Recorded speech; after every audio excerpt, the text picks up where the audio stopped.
Olá, neste vídeo nós iremos resumir o artigo de Carlos Arremais com o título de Polímeros e a Indústria Automobilística, de 2003.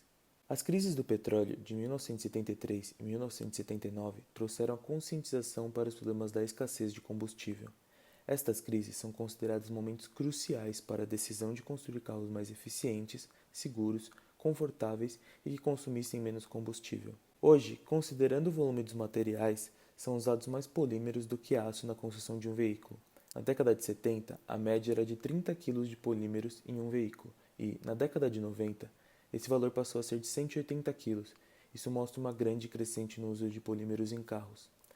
Uma questão sempre levantada é quanto à disponibilidade de fornecimento de matérias-primas por parte da indústria de polímeros no Brasil. Esses assuntos todos serão tratados durante o vídeo. Os polímeros podem ser classificados em 3 diferentes classes: commodity, ou uso geral. Estes são produzidos e consumidos em grandes quantidades, têm baixo valor agregado, não apresentam diferenciação e são usados em finalidades gerais. Exemplos das commodities são polietilenos, polipropileno e poliestireno. Os quase commodity, ou uso específico, também produzidos em grande escala, porém menor do que os de uso geral, possuem diferenciações e propriedades que os tornam ideais para determinadas situações, por exemplo, o PET, ABS e policarbonato. E os polímeros de especialidade, ou de alto desempenho, são produzidos em baixa escala e possuem alto valor agregado. São produtos específicos com propriedades bem definidas e incomuns. Alguns exemplos são o POM, o PBT e o PPS.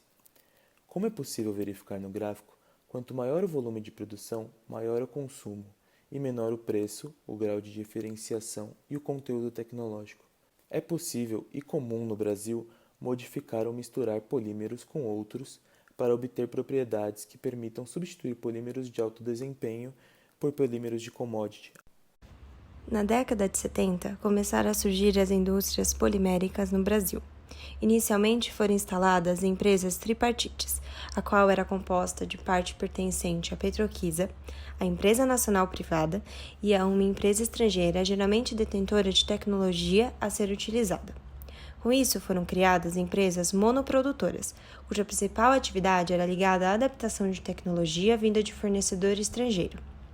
Já na década de 90, começou o processo de privatização das empresas, havendo uma queda das importações de produtos poliméricos. Também ocorreram as fusões de empresas, o desaparecimento de produtoras, as saídas de sócios estrangeiros e de multinacionais estrangeiras de grande porte.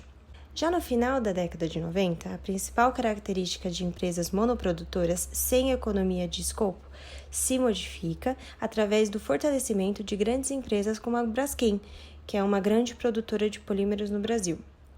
No que diz respeito à inovação tecnológica, as empresas brasileiras, infelizmente, não investiam muito em pesquisa e desenvolvimento, e isso poderia ser explicado pelos riscos que as atividades tecnológicas inovativas possuíam, principalmente porque o Brasil passava por um período de grandes transições e ciclicidade no setor polimérico. Já em 2003, e finalmente, a indústria de polímeros produzia anualmente cerca de 4 milhões de toneladas de resina e era responsável pelo abastecimento total do mercado brasileiro de commodities poliméricas. As suas vendas correspondiam a 1,5% do PIB brasileiro, sendo assim de importância considerável para o país. Os plásticos, ao longo das décadas, vêm se mostrando gradativamente mais confiáveis e mais vantajosos em diversos aspectos quando comparados a materiais tradicionais, como o aço e o alumínio.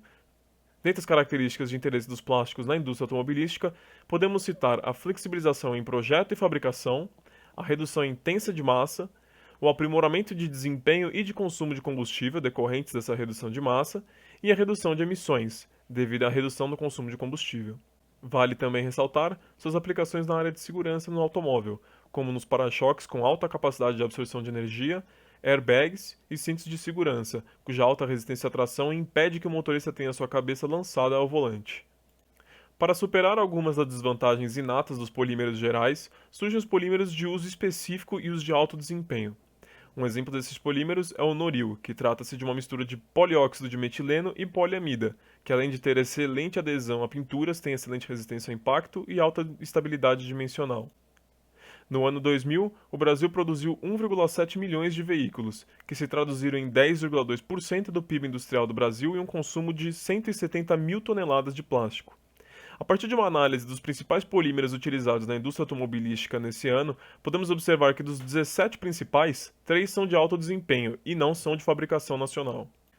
Sendo estes 3 o polióxido de metileno, aplicado na lista mais extensa de componentes dentre os 17, os polímeros líquido-cristalinos, aplicados em conectores, suportes de bobinas e escovas de motores elétricos, e o polissulfeto de fenileno, aplicado nas carcaças de faróis, paletas da bomba de vácuo e válvulas de filtro de ar. Portanto, apenas os polímeros commodity e quase commodity são fabricados no Brasil.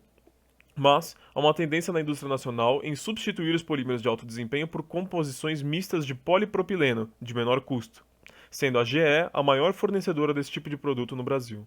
A relação entre polímeros e a indústria automobilística intensificou-se com o passar dos anos, mundialmente. O uso de polímeros na produção de carros acaba por melhorar a segurança do condutor, a economia de combustível e a flexibilidade das peças. Com o passar do tempo, os consumidores tornaram-se mais exigentes em relação aos seus pedidos, e passou-se a seguir um novo modelo de produção polimérico, chamado tailor-made, que permite que as indústrias tenham uma certa personalização nos seus produtos poliméricos.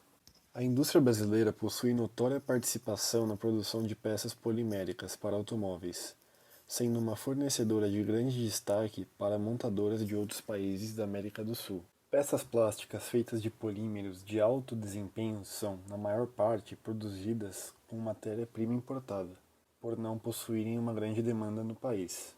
Empresas fazem uma constante pesquisa e desenvolvimento de materiais poliméricos visando preencher necessidades de mercado. Em virtude dos dados apresentados, nota-se uma importante conexão entre a indústria automobilística e polimérica, tanto nacional quanto internacional. As peças plásticas obtiveram grande reconhecimento por trazerem segurança, economia e flexibilidade. E nota-se que no Brasil, polímeros de uso geral e uso específico são mais comuns devido à alta demanda.